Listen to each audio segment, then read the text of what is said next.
മാറി. അതുപോലെ തന്നെ ഹസ്ബൻഡിന് മൈഗ്രൈന്, മക്കൾക്ക് ഉണ്ടായിരുന്ന ഇഷ്യൂസ് എല്ലാം മാറിയതുകൊണ്ടാണ് ഈ ബിസിനസ് ഏറ്റെടുത്ത്. പക്ഷെ ഇന്ന് ഞങ്ങൾ പ്രൊഡക്റ്റ് മാത്രമല്ല, ഇത് ടീം ബിൽഡ് ചെയ്ത് നല്ല രീതിയിൽ ശക്തമായിട്ട് മുന്നോട്ട് പോകുന്നുണ്ട്. ഒരുപാട് ആളുകൾ, കഴിവുകളുള്ള ആളുകൾ, അറിവുകളുള്ള ആളുകൾ നമ്മുടെ ടീമിൽ വരുമ്പോഴാണ് നമ്മൾ വിജയിക്കുക.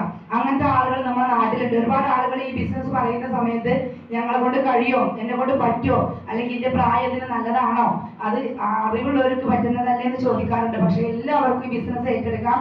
കാരണം അറിവും കഴിവും ഉള്ള ആളുകളെ എന്താ പറയാ ഉപയോഗിക്കാനുള്ള തിരിച്ചറിവ് നമുക്ക് ഉണ്ടായാൽ മതി. അങ്ങനെയാണെങ്കിൽ നമുക്ക് ഏറ്റവും നല്ലൊരു ബിസിനസ്സാണ് ഈ ഒരു മേഖല. അപ്പോൾ ഞങ്ങൾ ശക്തമായിട്ട് ചെയ്യുന്നുണ്ട്. 3 മക്കളാണ്. ഇന്ന് വന്ന പുതിയ ആളുകളോട് എനിക്ക് പറയാനുള്ളത്, നിങ്ങൾ ആരെങ്കിലും ആവും, അല്ലെങ്കിൽ ഫ്രണ്ട്സോ സുഹൃത്തോ അയൽവാസികളോ ആരെങ്കിലും ആവും ഈ ഒരു ഹാളിൽ എത്തിച്ചിട്ടുണ്ടാകുക. അവരെ കൊണ്ടുവന്ന് ആ വ്യക്തിനെ കൈ മുറുകെ പിടിക്കുക. അവരെന്താണോ പറയുന്നത് അവരെ വിശ്വസിക്കുക.